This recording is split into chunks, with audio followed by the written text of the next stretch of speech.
Hi guys, for today's video ayan, attend nga tayo ng assembly ng SIDSI at ayan, nadiyan na tayo sa registration area para makapag-register tayo.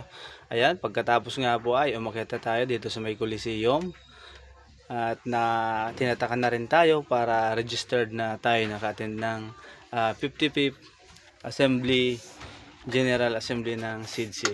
At ayan, yan ang mga award ng SIDSI sa mga nakalipas na taon at nadyan din yung founder, nakita naman natin. At ayan, kasama na rin po yung green bag na may lamang merienda at brown envelope na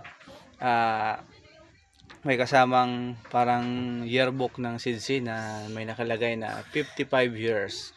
Kasama na rin guys yung mga pamphlet na binigay sa atin kanina doon sa labas at yung napanalunan natin kanina sa raffle doon sa may Co-op Pinoy. Meron silang mga bot doon na pwede tayong magbunot ng sa raffle at yun ang pinanalunan natin. At ayan nga guys, meron tayong basta umatin tayo ng assembly, meron tayong 250 pesos para sa transpo allowance at nariyan na rin ang merienda, burger, tsaka may kasama na rin yung baso para pag tayo uminom, gagamitin na natin yan. May kasama na ring mango pie. Ayan, napakasarap niyan, kay Jollibee yan.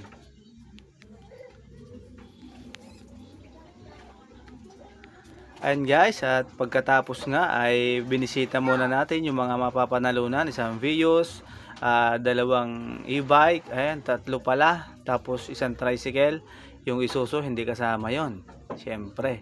At siyempre nag-aantay tayo sa Grand Raffle, baka tayo tawagin ng ating pangalan at siyempre kailangan natin may sasakyan. At ayan na nga guys, binunod na ni Sir Bage ang mananalo ng Vios.